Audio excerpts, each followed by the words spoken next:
Welcome back to N J tutorials. Grammar portion पे हैं हम। आज पढ़ेंगे हम आर्टिकल्स। वैसे आर्टिकल्स 3 होते हैं, ए होता है, एन होता है, इसके अलावा दा होता है। लेकिन क्योंकि आपका सिलेबस रिस्ट्रिक्ट करता है आपको ए और एन तक, तो हम इसी पे फोकस करेंगे। सबसे इम्पोर्टेंट चीज़ जो आर्टिकल के बारे में जानने के लिए वो ये है कि हम इसे यूज़ कर रहे हैं ए या एन, मतलब हम किसी एक चीज़ की बात कर रहे हैं। जो चीज़ क्वांटिटी में एक है, एक से ज़्यादा अगर होगी तो ए और एन का इस्तेमाल नहीं हो सकता।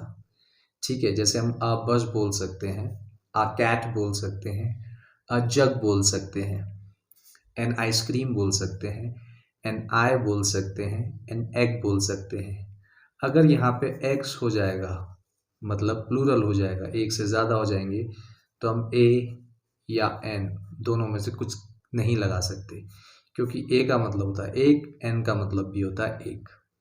अब अगला सवाल हमारे पास है कि ए या एन हमें कब यूज़ करना है, ये हमें कैसे पता चलने वाला है।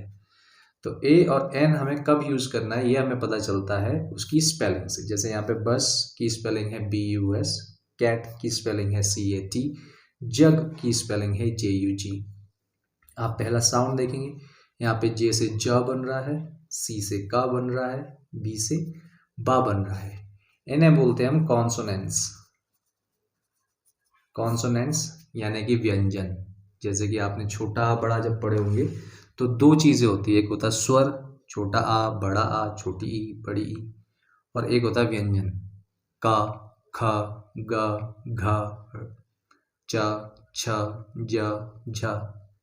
ठीक है, तो जो कॉन्सोनेंट साउंड्स होते हैं उनसे पहले लगता है ए, और जो वॉवल साउंड्स होते हैं जैसे आ ई उ, इनसे पहले मिलता है हमें एन साउंड। तो स्पेलिंग में जैसे आइसक्रीम लिखा हुआ है, यहाँ पे आई है, आ से स्टार्ट हो रहा है। आई को बोलते टाइम आप बोल रहे हैं आ ई स्क्रीम, तो आस का साउंड आ रहा है। एन आई अगेन आ, एन एग ई का साउंड आ रहा है। ठीक है, अब सिर्फ स्पेलिंग पे ही फोकस नहीं करना है, हमें एक्चुअली साउंड पे फोकस करना है। ठीक है, अभी नीचे थोड़े से एग्जांपल्स आएंगे जहाँ पे हम थोड़ा बेटर समझेंगे। ठीक है, तो एक बार दोबारा से देख लेते हैं, ध्यान देते हैं कि हम कैसे सिलेक्ट करते हैं कि एन यूज करना है या ए। तो एन यूज होता है वॉल साउंड्स के लिए या स्वर के लिए। हमारे पास है ए ई आई ओ यू। सबसे एक एक वर्ड बनाने की कोशिश करते हैं, जैसे ant, egg, ink pot, owl, umbrella, इन सब के साथ एन्स का यूज होगा। An ant, an egg, an ink pot, an owl, an umbrella.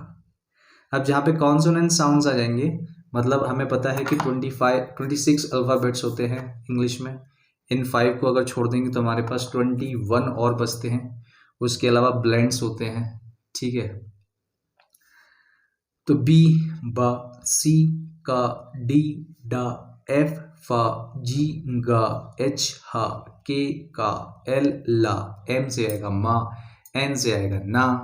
ठीक है, और भी हमारे पास जो लेटर्स होते हैं, जो अल्फ़ाबेट्स होते हैं, उनसे निकलता है कॉन्सोनेंट साउंड, उनके साथ हम इस्तेमाल करेंगे ए का। ठीक है, बेटर अंडरस्टैंडिंग के लिए हम आ जाते हैं एग्जाम्पल एक्सरसाइज की तरफ। ध्यान दीजिएगा कि हम कहाँ पे क्या इस्तेमाल कर रहे हैं, और मेरी इस बात को भी दिमाग में रखिएगा कि मैंने बोला है कि हम स्पेलिंग से ज़्यादा साउंड पे ध्यान देते हैं कि पहला साउंड क्या रहा है। ठीक है, तो स्टार्ट करते हैं। I have dash pencil, sound है हमारे पास पा का, आ pencil. Do you have dash eraser, sound है ए का, an eraser. I'd like to have dash orange, sound है ओ का, तो एन आएगा। There's dash bus, साउंड है बी ब का, तो आ आएगा। There's a bus going to Agra at 7 PM. I saw dash tiger, sound है टा का, तो आएगा आ। I saw a tiger and dash elephant, sound है ए का, तो elephant एन आएगा। इन जू, my uncle is dash MLA। अब यहाँ पे जो मैंने साउंड वाली बात बोली थी वो ध्यान देने के लिए कोशिश कीजिएगा। ठीक है, तो यहाँ पे अगर आप स्पेलिंग देखेंगे तो पहला जो लेटर है आपके पास एम है, लेकिन जब हम इसे बोल रहे हैं तो हम बोल रहे हैं एम। हम इसे कैसे बोल रहे हैं? एम। ठीक है, तो ये जो साउंड है आपका ए का आ रहा है। ठीक है, एम बोलने में बड़ा ए लगेगा। ठीक है, तो एम एल ए, तो एम बोलते टाइम ए का साउंड आ रहा है, जिसकी वजह से हम यहाँ पे लगाएंगे एन को। एम नहीं देखेंगे, हम साउंड देखेंगे। ठीक है, वी हैव डैश आर। अब इसे हम पढ़ रहे हैं आर। क्या पढ़ रहे हैं? आर। हावर नहीं पढ़ रहे हैं या हार नहीं पढ़ रहे हैं, यानी कि एच का साउंड है वो आ ही नहीं रहा है। जो एच का साउंड है वो हमें मिल ही नहीं रहा। एच का साउंड क्या होता है? हा, जो हमें मिलता ही नहीं है यहाँ पे। तो हार ना पढ़ते हुए इसे आर पढ़ेंगे, और आर के लिए जब आ का साउंड आएगा तो हमें मिलेगा एन। ठीक है, he is dash honest man. Honest man, तो यहाँ पे देखेंगे दोबारा से एच का साउंड हमें देखने को नहीं मिल रहा, हम बोल रहे हैं ऑनेस्ट मैन। तो साउंड किसका मिल रहा है हमें? ऑ का। तो जब स्वर का साउंड होता है तो हम लगाते हैं एन। एक बार फिर से दिमाग में चलाएंगे जो भी चीज़ें हमने पढ़ी, कि जब भी हमारे पास जो साउंड होता है वो व्यंजन का होता है, जैसे का, खा, गा, घा, चा, छा, जा, झा, टा, ठा, डा, ढा, ता, था, दा, धा, ना, इन सब का साउंड होगा तो हमें लगाना पड़ेगा ए। क्या लगाना पड़ेगा हमें? ए।